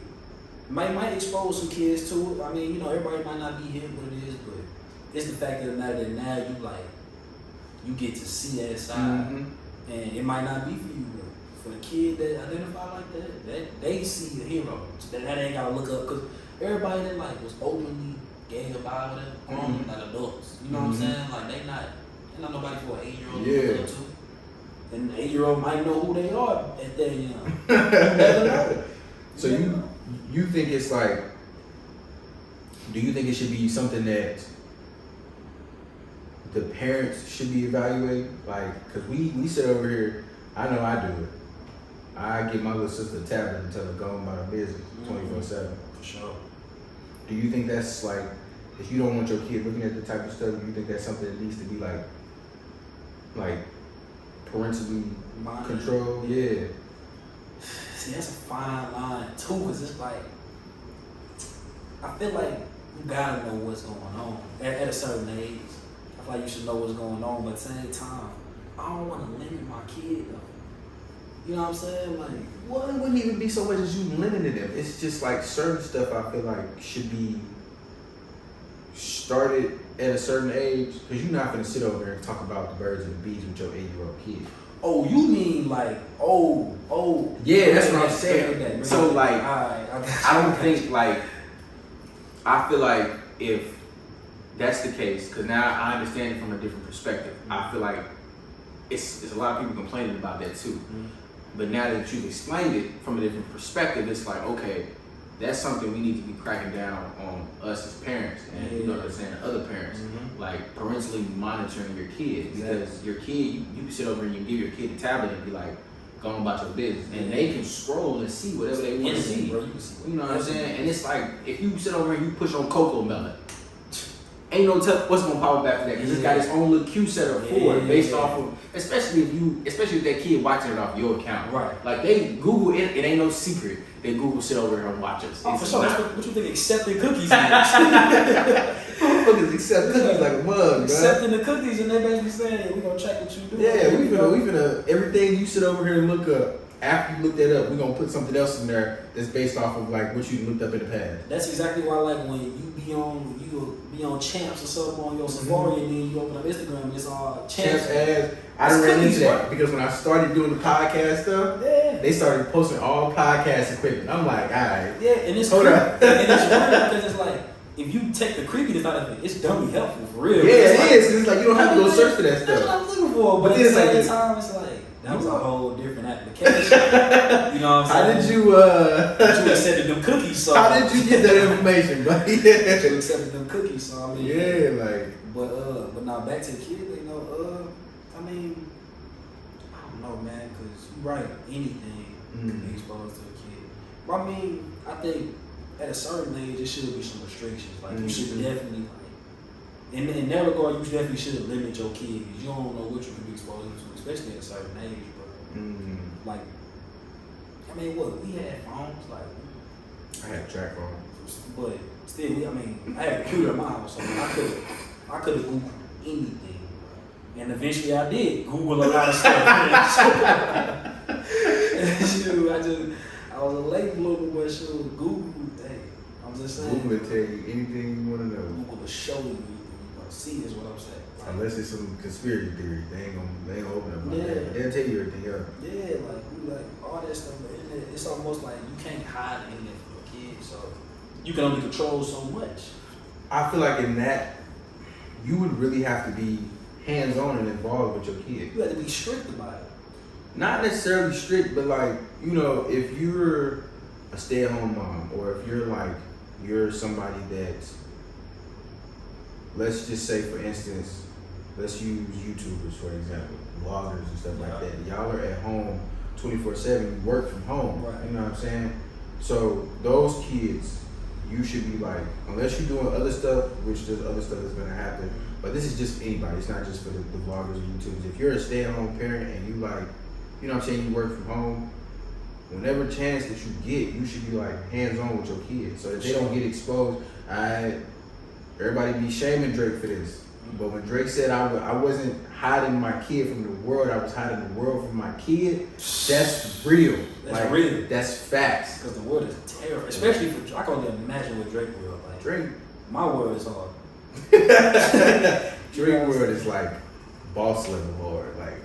Man, like I can see why, but that's kind of like a lousy excuse too. I was hiding the world from my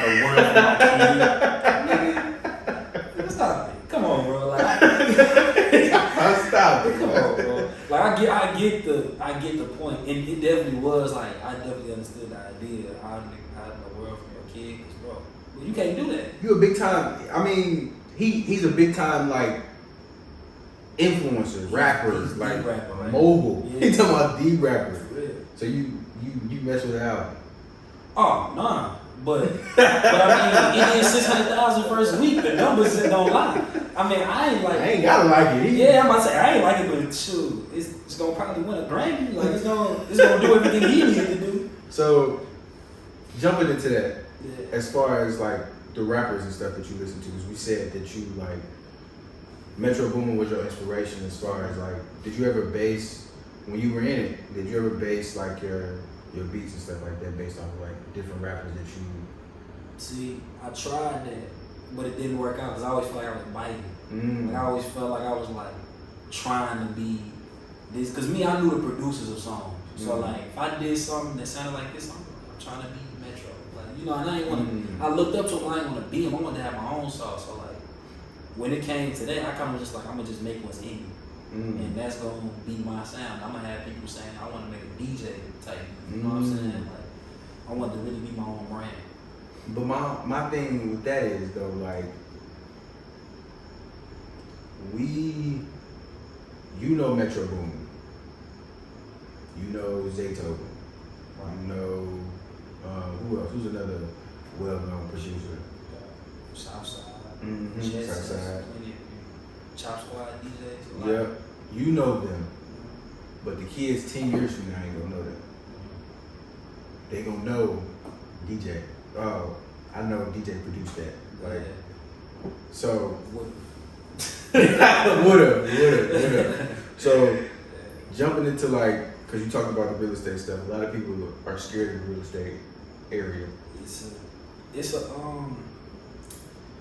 in this game, bro, it's totally different. Like it's not like music. It's not like it's business. It's really business. Like, and the thing in business is this is your craft. You only as good as what you know. So like that's the thing. So when people scared of real estate, you really don't have confidence in it till you put your head in a book and learn. Actually, you gotta, information. Yeah, like people say, oh, you know, I'm trying to get into real estate. Like, yeah, you don't have to try. Like, it's not like music to where you just I'm finna start rapping and you can make a song every now and then. It's like, bro, no, this is an investment. Like, and a lot of times, a lot of your money is tied up into this. Like, it's lucrative to make money, but you can lose it just like that, bro. Like, that's the game. I heard recently that there was a way for you to actually get into real estate without actually having to get a real estate license. Oh, for sure, wholesaling. So I can give us a little game also. Because I'm actually starting I just was going to start my process with wholesaling. So basically what wholesaling is just like, it's middleman. So you say, you know, it's a lot of vacos in St. Louis, vacant houses.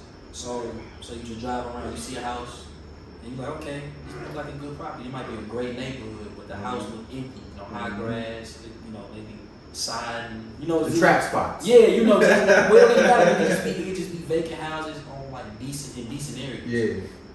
And you can see what you want to do is you want to get that address and look around and see what the comps are. The comps is the competitive prices. So that's basically like what other houses with the same bedrooms and bathrooms or square footage, see what them sold for. So let's say the comps say that the house is worth $80,000, but right now it's a vacant house but it's worth $15,000. What I'm gonna do is I'm gonna call the person that owns that house and say, hey, look, do you want to sell this house? That's why you see the signs like we buy houses. They trying to get them people that own the property and they ain't making them no money. So what you do is you would call them and be like, hey, I want to sell this house. You know, how much would you give it to me? They do the numbers. And they'll say, okay, we'll buy it for $20,000. They might be able to go and make $80,000 off your house, but they're gonna buy it for as cheap as possible. So a wholesaling game is basically like you bringing a house like that to an investor like me. You will bring it to somebody like me that buys houses and fixes them up. You will bring them to me, and you would throw your price in between that. So if the house costs $15,000, let's say you throw your $5,000 on there, and you tell me it costs $20,000. I pay you $20,000, you get $5,000, and you don't never go middleman. That's the game. You just gotta have the knowledge to know. And if you have like 3, 4, 5 of them set up, bro, if you really do wholesaling full time, you can do 5 deals on one. And $5,000 is like that's a regular price. You don't need no license to do that. You just need to have knowledge. You just need to know. It's a connection game at that point. You just gotta know who to get it from or who to give it to. It's a middleman. But you can you can take those houses and you can flip them though, right? Like you could, yeah, but that costs money. So with the wholesaling stuff, it's just you finding the house and just buying it off somebody. No, you wouldn't even buy it. Well, okay. Yeah, so basically here's how it works. So this is the house. I want to give this house to this dude over here. Oh, okay. So yeah, I'm missing. Okay. So what I'm gonna do is I'm gonna say, hey, I'm the middleman right here. This the person I'm trying to sell it to. This the person I'm trying to get it from. I'm gonna say, hey, I want to buy this off you for $15,000. Okay, cool. Run over here and say, hey, look, I got a house that you can sell for $200,000. I'll sell it to you for $25,000. Ooh, okay. They said $25,000 when I can make $200,000. That's nothing. They gonna put $50,000 in repairs. They spend $75,000. They make $200,000. That ain't nothing. They gonna say that's good, right? Now you make $10,000 just for finding it and giving it. All you gotta do is know who to give it to and know who to get it from. How would you find people to give it to though? You gotta know investors. Facebook groups called, STL wholesalers. You can hit me up if it's a good enough deal. I mean, bro, I'm telling you, it's plenty of people, investors that's looking for deals like that. They keep people on payroll and shit like that. Like that's called. I mean, people call it bird dog and wholesaling, but basically it's just finding good deals like that, bringing it to the right people. It's easy money, and then what that was $10,000. You do that 3-4 times, you got $40,000. you can get your own flip. Mm-hmm. So now you didn't went from this guy to this guy. So it's not I ain't gonna say it's an easy game because that's a grind. That like that back and forth, that's a grind. But you gotta know the people, and the hardest part is getting that person to sell it for less than what it's worth. Because you gotta make money. So that's the grind right there. Getting them to buy it, that's easy. If you got a deal, you got a deal. But finding that deal and convincing somebody to sell it, that's a whole different game. I can see where you're saying like you really gotta know your stuff in there, because if you're gonna present that to somebody that's trying to buy it, you gotta know, like you said, comp prices and stuff like that. Yeah, you gotta know the comps, you gotta know the ARV, you gotta know you gotta pretty much bring them the numbers, and they gotta say, I like these, let's do it. You gotta know the repair costs. You gotta know how much it's gonna cost to get them. You gotta know the taxes. You gotta pretty much know the whole deal for what it is, and then be able to present it to somebody and say, this is what you got. So that way, all they gotta do is go and say, all right, I like that, let's get it. And it's not easy money, but it could be quick. It could be quick. You just really gotta be a dog in there. You gotta be a dog with it. And that's the key. You can't just say, yeah, I'm trying to fuck with real estate. You gotta do that. I've been studying that game for 2 weeks just to be able to kinda explain it. I mean, for real, like it's a grind, bro. It's a grind, like. But that's what people need to understand. Like they need to learn how to glorify the process over the prize. I love it. Because the process is what makes that prize 10 times more like glorifying. Like, bruh, I really went through all of this just to get this. Exactly. Like I might cry after my first wholesale. Like just because I know like going like stuff you gotta read, the notes. I took notes, bro. Like I'm a student of this game for real. For real. Yeah, like, bro. I wanna be great at real estate. What old dude say? What do you say? It's the grind, it's the hustle. I really like one of the ball players with this shit. That's my movie. That's my favorite movie. I swear when I do that first wholesale, I'm gonna feel like Ace when he found that coke in his pocket. And then when he sold that, yeah, bro. He said, "All this for one?" Yeah. I'll be like, sir. Feeling like Ace Boogie in this one. That ball playing niggas 80. Yeah, man, I love the hustle. Yeah, man. It's a fun game, but you gotta want to do it, bro. Like that's why most of the rich people, they kind of just pay somebody to do real estate and they'll get a couple houses and maybe rental properties. I like that grind. I like that grind.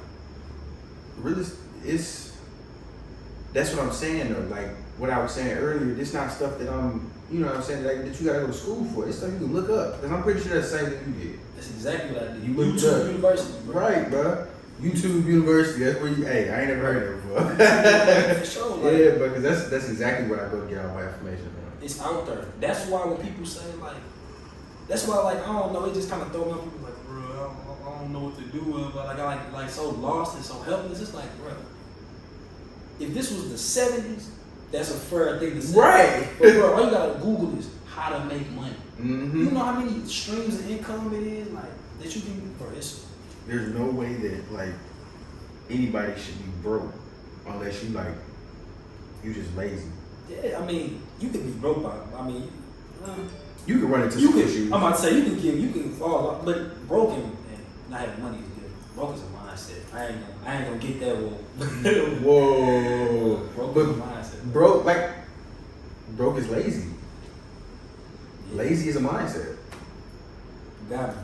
Like, you got me, for sure. When I was in Houston, like I said, they out there hustling. For sure. I still see people standing on the side of the road. For sure. It's hella jobs in Houston. It's a job on each corner. Like, there's no way that anybody should be, like, homeless out there unless you really got some issues. Yeah. Unless you really got some issues. Yeah, like, I don't know, man. Anything you want to get some game in, type that shit on Google. You gonna have the whole thing like that. But you gotta want to do it. That's the problem. People don't want to work. They just want to wake up rich one day. Get rich quick scheme. That's why people like, you know what I mean? No knock to the scammers, but like, that's why people like scamming. All you gotta do is just take it. Like, right, but it's like, there's no, now there are consequences for it, but there's no like immediate consequences. Like, I got time to go spend this $25K I just made. Right. They ain't gonna catch me, but that's how I even have some money somewhere else. Like, yeah, I don't know, bro. It's just, and then for me, it's just no glory in that. Like, I like knowing, like, why I sweat I behind worked for this. this. Yeah, Like, I really busted my ass for this. yeah, I sweat behind this. Like that made me proud. That, like, you know, because I got a property. I'm like, bro, I put my time into Right, this. bro. You know Like, what I'm this saying? really, Like, this mine. Like, yes. can't nobody like take this away from me. This mine. exactly. So now when I'm like, I got a tenant moving in this weekend. So Oh I'm yeah, like, so you own it already. bro. So I'm sitting there like, bro, like it hit me because it's like, Yeah. I would have been in the crib like grinding. Yeah, bro. And now I'm gonna start reaping the benefits. Like, bro, that's surreal sometimes. So what made you want to actually jump into the real estate game? Like, man, just so doing the research about it. honestly, I was on real estate before it became cool. My grandpa, he was a landlord my whole life. I always knew he had houses. I always thought he lived in them. Like I thought he had, cause he had like 20-something houses. And I was like, bro, why do you have so many houses? And I thought this like for the longest. And I remember I was in 8th grade. He picked me up from school, and we was doing runs. We just running all his houses or whatever. I'm like, why do you got 20 houses? What is you sleeping in a new house every other month? He really got fat pockets. That's what it was. So he was like, I don't live in them. He's like, I rent them out. I'm like, okay, that's what you do? Because he was a pastor too. But I guess that day he was a landlord. So it was 8th grade. I'll never forget this. We in his big work van. And he was like, all right, pull out your calculator. So I'm pulling it out. He's like, okay, take 600 times 20. Okay, multiply by 12. He's like, that's what I'm making a year. And I was like, damn. 600 times 20. That's like, bro, it was like over 100. It was over 100,000. That's like 100. That's like 12,000, I think. But times 12. Oh, that's 1 month. Okay, yeah. You okay, talking okay. 1 month? You got times 12. He's like, that's a year. Okay, yeah. So I'm like, damn. And mind you, now that I'm looking at his numbers, I can do that. It really, he really grinded for them 20 houses though. 20 houses is a lot. Well, yeah, not for real. It's a lot. 20 houses is a lot. It's I'm a pretty lot. sure it is. It's a lot. Just sitting over here listening to you explain how that whole process is, how that whole grind is. 20 houses is a lot. It's So a he lot. really put in work for that. But his is different because, so this money go back generations. So basically, you know Chesterfield, right? Like Top Golf and all of this. My great grandfather had a piece of land out there. And they was buying up all that Chesterfield land, and it sold for a pretty penny apparently. And my grandma, who passed, God bless the dead, she invested in properties back in like the 80s. So my grandpa, she had got dementia in the early 2000s, so he started managing them. Take a little bit of the property, go get another one. Take a little bit of the property, build up to 20-something properties. So now, you know, I'm like a third generation in this game for real. That's generational wealth. So right there it's family business for real, but it's like I'm gonna take it to a whole other stratosphere. Like that's how I'm trying to do it. But yeah, so that's how I got put onto it, just cause seeing him get money out of it. And then real estate became popular like 3-4 years ago. People was like real estate. So I started thinking like, man, I'm gonna get into properties whenever. You know what I'm saying? Like, matter of fact, it happened last summer when it really switched. Me, this when I was 10K. Y'all know DJay10K. But we was trying to start a studio. And we was like, bro, we was finna all quit our jobs, buy a crib, Straight go all in, make it to a studio, all live in the house, and just studio it, like just grind like that, just until something pop. You know what I'm saying? But we kind of got lost in the looking for a house type of thing. Yeah. And I just fell in love with that, like the house looking. Like I was like, that's a cool little game. Let me start this real estate thing. Everything happened for a reason. That's probably where you were supposed to end up anyway. Exactly. And that's when the music said, and real estate said, okay, we're gonna take it over for real. And that's when my focus it was immediate, bro. So it's like, cause you never know, like that could all, you know what I'm saying, come full circle at the end of the day. Cause you could be how you make your bread is doing studios, opening up studios. I want to. Okay. I gotta have at least one. I got 10K studios. If I die and I don't have it, just know I ain't have it. I died very good and satisfied if I was on 10K studios and big white letters on the side of the building. I need 10K studios somewhere. If I die out there, just know I'm in that grave. Pissed. But nah, really. Very uncomfortable in that mug. And it's really only because of like, without that, I wouldn't even be here. Like if I wasn't trying to get that one studio. I mean, I ain't saying I'm up yet. Like I'm just saying like the mindset that I got, that's worth $100 million to me, bro. Like, but that's what we need to like. That's what we need to like I was saying with the process, glorify a little bit more. You don't feel like you up yet because, well, I don't know. It might be different for you, but I definitely ran into the whole. I feel like I'm not doing enough right now, but I'm really doing a whole lot. Yeah. But it's just because it's not popping up here or it's not popping over there. But to me, like I'm really putting in work. Like I'm really because a lot of people not doing what I'm doing, so I'm really putting in work. Yeah, bro. You know what I'm saying? So that's what I feel like people need to really, you know what I'm saying, get into, like hyping yourself up, make that a trend. Bro. Like it may not be, you know what I'm saying, close to matched up with anybody else's list, but it's not supposed to be. We all in our own lane. You know what I'm saying? So yeah, like it was a good Kobe quote for that. He said, I'm about to butcher that, but basically he was saying, you know, we like puzzles. My puzzle and your puzzle might be the exact same picture, but them pieces is different. Yeah.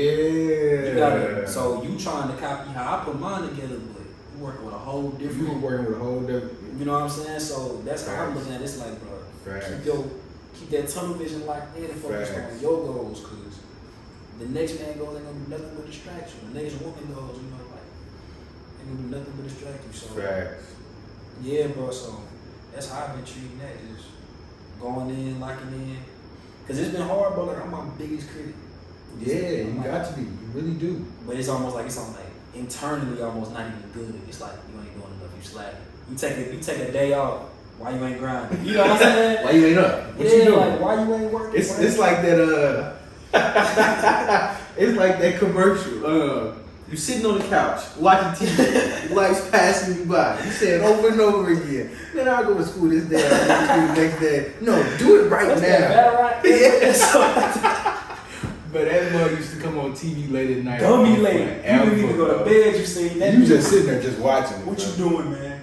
Get up and go be something. Somebody really get pressed by that. Hold on. What you mean? I know that happened to me. I was so like, I'm gonna go to Valorant. I need to be my teacher. I'm get straight angry. But I'm trying to make it a thing, and I'm trying to make it a trend that, especially now, in this day and age, with everything that's going on, before we get up out of here, mental check-in, scale of 1 to 10, where you feel like you at right now. Like with business, with just personal stuff, where you feel like you at right now, 1 to 10.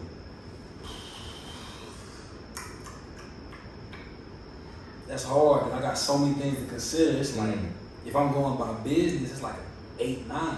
Just because I just took my gig last week and I know I made more money in a week than I made. So as far as business, the business is booming. Business booming. But it's like personally, it's like it's just stuff that's going on, you know, mentally. Cause I've been like I said, COVID, like you were saying, kind of like when you set us down for a little bit. And when it sat me down, it isolated me with myself, myself. And with that, you got woke to a whole slew of problems. So it's just stuff that be appearing that I be noticing now. I'm like, man, I gotta fix that. So like right, it's just so I don't know. I'm gonna go overall like a 6. A 6, which still ain't bad. That's not bad. I don't feel like anybody's ever gonna come out and say like personally I'm a 10. Yeah. I don't think anybody's ever gonna say that. Yeah. But the whole purpose of it is to evaluate yourself, see where you at, Sure. and then what I'm gonna do every day to make sure that where I'm at never gets lower than that. That I'm always, you know what I'm saying, working towards getting to that 8, getting to that 7. Yeah. You know what I'm saying? Whatever my version of 10 is, maybe getting to that 10. You know what I'm saying? But most definitely, that's really what the whole, you know what I'm saying, the purpose of it is. But I don't know. I'd say like business wise, I'm at like I'd say like a 7, 8. I'm jumping in between them two. Sure, that's good. Making moves, my creativity is really, you know, bouncing off the walls, especially where I'm at, like personally in my life. I'm only 20, you know what I'm saying? So I still got a lot more room to move, but I feel like there's stuff that I need to be doing right now at the age of 20 that kind of puts me on a scale personally, as far as like, I say maybe like a 6 or a 7. Yeah, that's good, bro. A 6 or a 7. That's winning. Yeah, so we all still growing, you know what I'm saying? We all still working, but.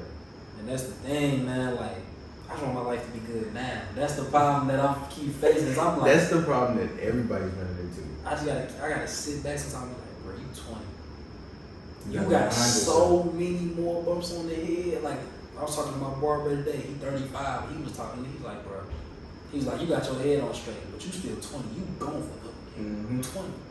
You know what I'm saying? It's inevitable. Like, you going. So it's just like, it ain't no defeat, it ain't no denying it. Like, I gotta learn to just live with every mistake, all the good, all the bad, like, take my lumps, man.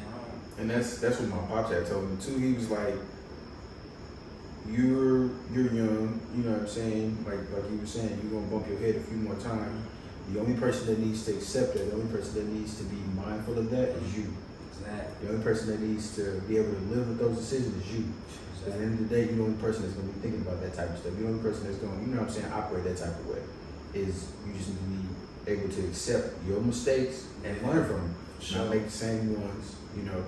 And that's crazy that, like, we're at a young age and it's a lot of people scared to make more mistakes. It's a lot of people scared to make more mistakes, and there's a lot of people that said the same thing you said. Like, I want my life to be good right now. Yeah. So. Yeah. But why do you think that is though? Like, what makes you feel like that? Because, man, hurting ain't cool. You know what I'm saying? Like, going through, like, it's my like, I want life to be good right now. It's a mental thing for me, bro. It's like I mean, I'll be transparent on this, but like I got like this relationship trauma, right? Like anxiety. So it's like I get with girls and I want to be all like, but it's like I can't trust her for the life of me sometimes. And she don't do nothing wrong, but it's like, bro, that's just where my head at missed it, and I'm ready to be done with that. Yeah. That's old. I done been fighting that for like 3-4 years now. Like, so when I say I want my life to be good right now, I mean like I'm ready for that to be good right now. I'm ready for my mental to be at ease because I know I'm at ease with myself. Like it's just type shit. It's just, man, it's a lot of. It's just so stuff like that for me personally is why I would say like right now, like it's just I don't know. As far as like because I definitely can relate to that. It's some relationship trauma in the water, but the way, and I feel like I'm starting to really get out of that, and it's really kind of like, because I was dealing with the same thing. I'm starting to really kind of release it and kind of feel okay with it. Yeah. But like the way I got out of it was just being able to accept the fact that like I'm gonna be okay if it don't, and I'm gonna be okay if it do. Right. Like reminding myself I'm 20. Yeah. We gonna go through this 100 more times before I ever, you know what I'm saying? It may be in the cards for me, it may not be in the cards for me. Yeah. But I'm gonna go through this 100 more times before I ever get to the point where it's like, okay, I'm 100% cool with this. Yeah. I'm 100% cool with this. Man, that's gonna be a grind. That's gonna be a grind for me, bro. Like somebody need to send me some therapists or something, man. I need to put the work in. It really just take you really kind of like, and I don't know whose end it's on, but it really just takes you finding somebody that's really like, you can tell all the way around from jump that that's me. Like, she fuck with me 100%. And that's the thing. I know that. But sometimes my mind fight that. Like I had that issue. Like it'll be like, depending on the situation, like when I'm with her, I know that's me. But then it's like when I'm not there, it's like, you know, the anxiety just get to that. And I'm fighting that, bro. That's a demon, bro. And it's like, that's unattractive too. Like, you know, ain't no girl gonna want to be with no dude. Right. That's like, always like kind of like. Nah, bro. So it's like they call it like insecure, but I don't think that that's insecurity. I think that that's like. I don't think that's insecurity. Nah, that's real trauma on my end. It's right. Like, I don't want to feel like that no more. Yeah, because that right there, like playing with somebody's emotions is a deadly game. Like I was just watching You earlier, the Netflix series You. Yeah. Like, bruh, the way that whole thing played out, cause like they was really sitting over there playing with each other's emotions the whole time. I ain't never seen that joint before. bro. You gotta watch it, bro. It's gonna make you really think about your love life. Honestly. I don't even need no more reasons to be. Cause bro, I say I'm already about to just, man, look. Yeah, it's really gonna make you think about your love life. It was one part on the episode, on one of the episodes where this couple had got trapped inside of a cage, and it really made them bring out like who they really were to each other, and that made their relationship stronger. Dang. Like they was this pretty, you know what I'm saying, rom-com, straight up, you know, straight romantic fantasy, but when they got inside their cage with each other, they really had to learn how to, like, you know what I'm saying, fight temptations and really survive, because it was a life or death situation. Dang. It's like that really brought out, you know what I'm saying, at the end of it, the best in them, and it really made the relationship, you know, flourish. So you just gotta find somebody that you can do some shit like that with. If I can get trapped in the cage with you, you know what I'm saying, and we be straight afterwards, then hey, you ain't gotta worry about nothing. Yeah, on my end, we like this. You feel me? Man, I'm close. It's bro, we 20, bro. See, we 20. That thought need to be there, bro. Because if I don't think you just wish it was just like there, just every day, just wake up and just be like, bro, we 20. Yeah, but like right now, I'm in that stage. I'm still learning myself too. So that's the big key. I don't even know everything yet, so I'm gonna know what to fix. You know, like so that's where I'm at. I'm still just trying to like understand what I like, what I don't like, what I'm, you know. And that's really what COVID did for a lot of people. Because they always said when you're growing up, like, if you can't be in a relationship with yourself, you can't learn to love yourself, how you gonna sit over and expect somebody else to love you? For real. And I feel like the way to solve like that feeling of, because I don't know, like with relationships nowadays, it's like everything is so possessive. Like on the females end and on the males end, like everything is so possessive to the point where you can't even have like friends regardless of the sex outside of the relationship, because it's like that relationship is pulling you from that. Yeah. From them friendships. So it's like, that's true. The way I feel like to solve that is be in a relationship with somebody that understands, like, at one point, you know what I'm saying, you wasn't around. Exactly.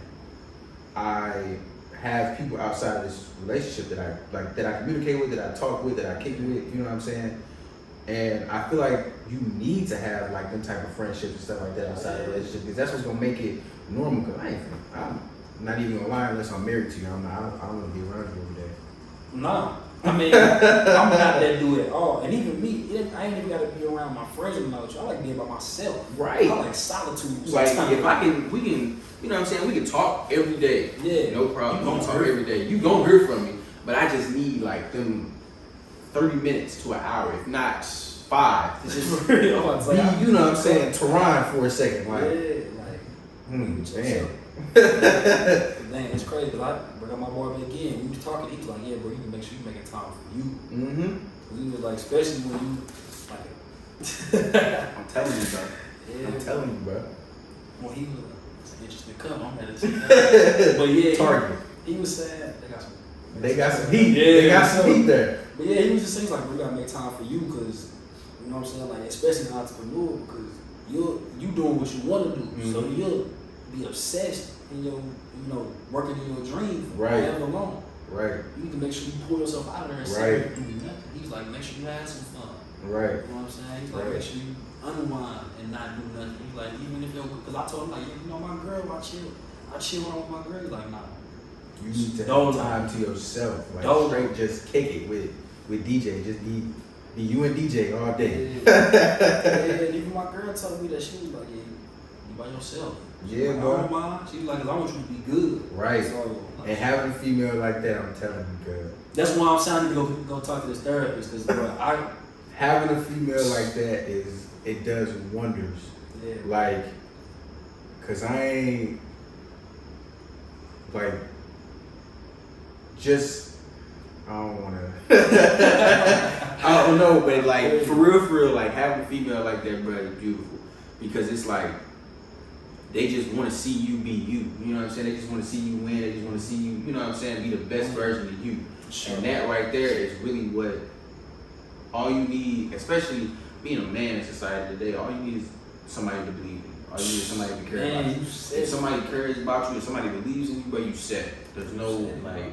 That's That's what why. you can't do. That's why having a good woman in your corner is like that makes shit just boom 100%. Makes shit boom 100%. But yeah, man. That's true. I had to get into that though. Like I was doing it on my own anyway, but like that's another thing I did. Like I'm going to the movies by myself. Really? Going to the movies by I myself. ain't never done that. I always thought that was like, I don't know, I thought that would be awkward for me. How is that? I was in that motherfucker just like, especially if it's a movie I really want to see. For sure. I don't feel like explaining shit to nobody. I'm sorry. So if you ain't never seen the movie before, then I'm not gonna explain it to you. And that's the thing with the movie. I never see what I want to see when I'm with a girl. I'm always in there like. See, bro, that's why you gotta, you know what I'm saying? That's why you gotta go by yourself. I went to the movie by myself at least 5 or 6 times. What's the best movie you saw? The best movie I saw by myself, I can't remember, but it was a movie with, it was kind of like a romantic horror film, I believe. I can't remember what it was about, but it had, what's his name? Shit. It had Megan Fox in it. I didn't even know she was still doing movies. So I definitely don't know. I don't know if it was Megan Fox or Megan Good. Which one is the black one? Megan Good. Megan Good. It had Megan Good, not Megan Megan. Fox. Megan Good was in there, and it was her, and I can't remember who played her. I know what he looks like, but I don't know his name. You said it was a war movie? It was like a horror movie, like a romantic horror movie. Like, the dude, the neighbor who they bought the house from, was obsessed with him. Exactly what you talking I went about. to the movies to see that by myself. Was that and I Michael loved it. Ealy? Yeah, that's his name, Michael Ealy. Bro, funny story about that movie. So I seen them early at the Esquire, right? While she was there. Megan Good was straight there. Oh. At the premiere, I swear to God. Wow, That's crazy that you bring up that movie. That's Seen crazy. that joint with my mama. But yeah, I watched that. I went to go see that by myself. Yeah. I went to go see G.I. Joe by myself. The Snake Eyes one. All the new one. I went to go see that by myself. I went to go see a whole lot of movies by myself. I went to the mall by myself. I've done that. I went That's like, brief. what else have I done? I went like golfing by myself. I went bowling by myself before. Really? Bowling? Yeah, Man. I'm a profound bowler. I bowled in college, so it's You did? yeah. I didn't know that. I've been bowling since I was like 7. And Like bowling? leagues. Like leagues. Really? Yeah, bro. You know, My family's a bowling family, but like we bowl like that, That's like cool. straight up. So like,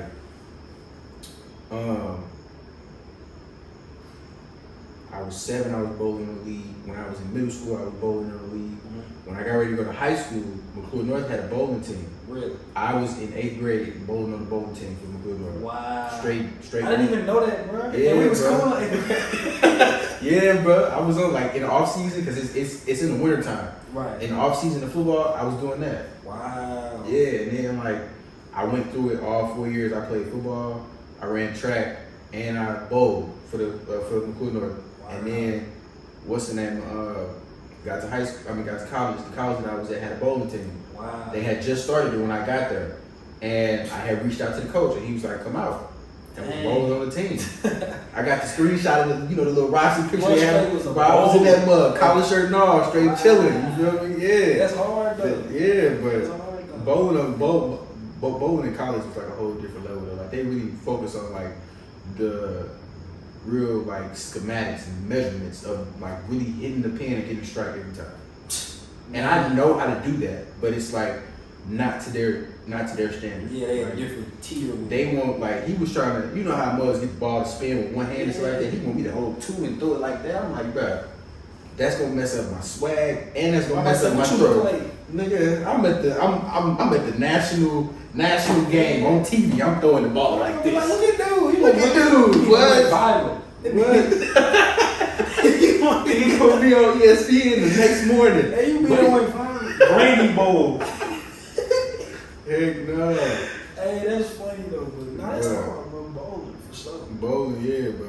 Yeah, but you gotta self-care for men. Man, I gotta try because I just, like it's certain things I would definitely do by myself, and I've been hearing people say stuff like that. I've been making a little low key list, like things I might do by myself. Like, Yeah, just taking a day to yourself. Like we have our own little ways of like, you know what I'm saying, caring for ourselves. Like me going to clean out my car. me going to, you know what I'm saying, giving my car a car wash, me going to get my haircut, going to the mall, shopping for myself. Like, I'm gonna take me a day, get a cut, go watch a movie, and go shop. Mm-hmm. All the same. And you're going to feel wonderful. No. You're going to feel wonderful after that. If you do that a few times, bro, that, even though it's not directly related to the relationship trauma, it's going to help with that. Because it's like the reason why you have those trust issues is because you don't know what they're doing when they're not with you. But if you're not worried about what they're doing when they're not with you and you only focused on yourself, then it's like, Sure.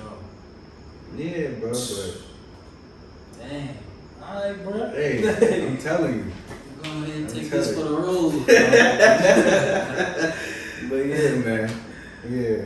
I appreciate you for sliding through, man. You know, we ain't talked in a minute. Man, it's been a minute. Now that you just said something about real estate, and we've been talking about real estate for a minute, we're gonna have to get into some shit. We're gonna have to, Whatever I know you for got, sure, bro. for sure. I ain't stingy. But what gems you got for people as far as real estate, as far as, you know, music production, all together before we get up out of here? Man, I'm gonna just give some general gem. Man, just whatever you do it for real. Don't tell nobody y'all finna start, man. Just do it. Just pop out. Just be you and just do it. Mm-hmm. You wanna make movies, don't tell nobody, I'm starting. Go do it. You wanna be in real estate, don't tell nobody, just lock into the game and do it. Because all you're doing is exposing more people to your dreams, you adding more pressure to it. Don't add no pressure to it. So what you wanna do, go do it. It's as simple as your mind switch. Go do it. Glorify the process, not the prize. Exactly. And we gonna get to the paper, you feel me? But appreciate you for sliding through my boy. You know, man.